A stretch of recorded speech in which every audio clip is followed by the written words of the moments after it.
I had a dream which was not all a dream. The bright sun was extinguished, and the stars did wander darkling through the eternal space, rayless and pathless, and the icy earth swung blind and blackening in the moonless air. Morn came and went, and came and brought no day, and men forgot their passions in the dread of this their desolation, and all hearts were chilled into a selfish prayer for light. And they did live by watchfires, and the thrones, the palaces of crowned kings, the huts, the habitations of all things which dwell, were burnt for beacons. Cities were consumed,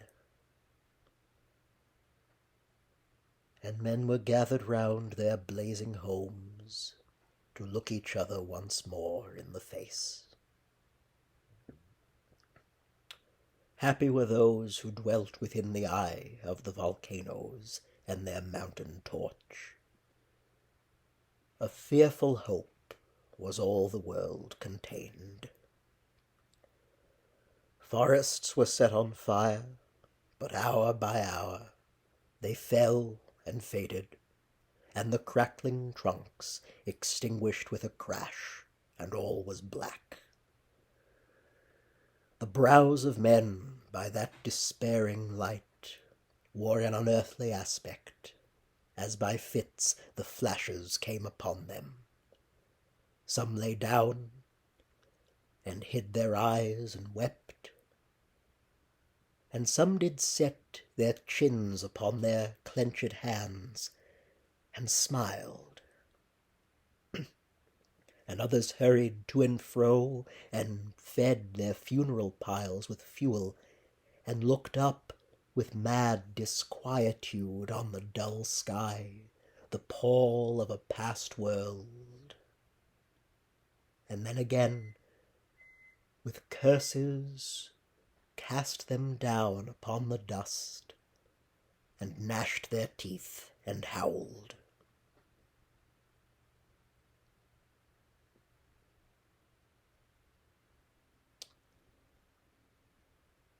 The wild birds shrieked, and terrified did flutter on the ground, and flap their useless wings.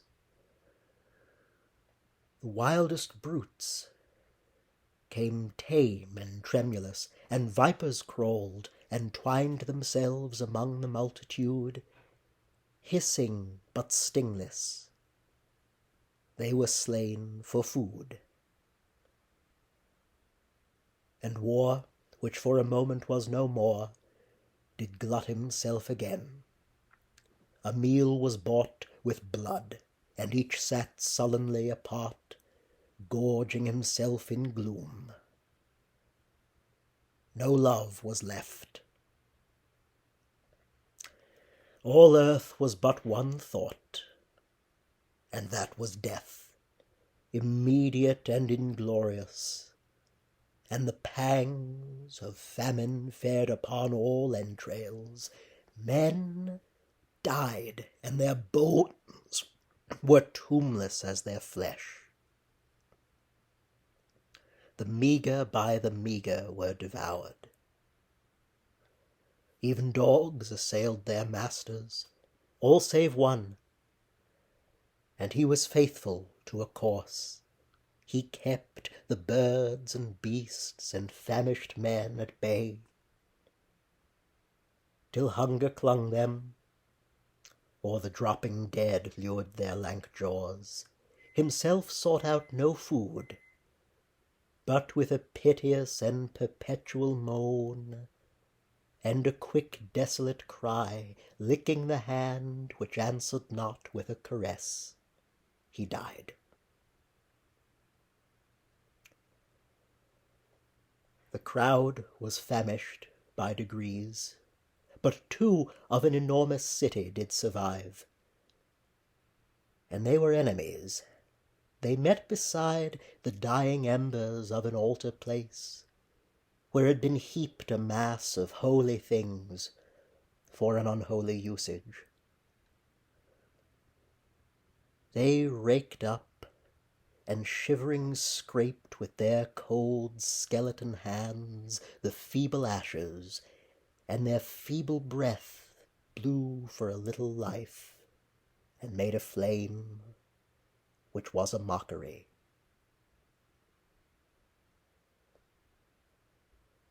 Then they looked up. As it grew lighter, and they beheld each other's faces, saw and shrieked and died. Even of their mutual hideousness they died, unknowing who it was upon whose brow famine had written fiend.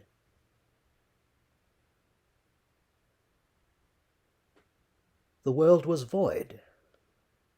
The populous and the powerful was a lump. Seasonless, herbless, treeless, manless, lifeless, a lump of death, a chaos of hard clay. The rivers, lakes, and ocean all stood still, and nothing stirred within their silent depths. Ships sailorless lay rotting on the sea, and their masts fell down piecemeal. As they dropped, they slept on the abyss without a surge. The waves were dead. The tides were in their grave. The moon, their mistress, had expired before. The winds were withered in the stagnant air, and the clouds perished. Darkness had no need of aid from them. She was the universe.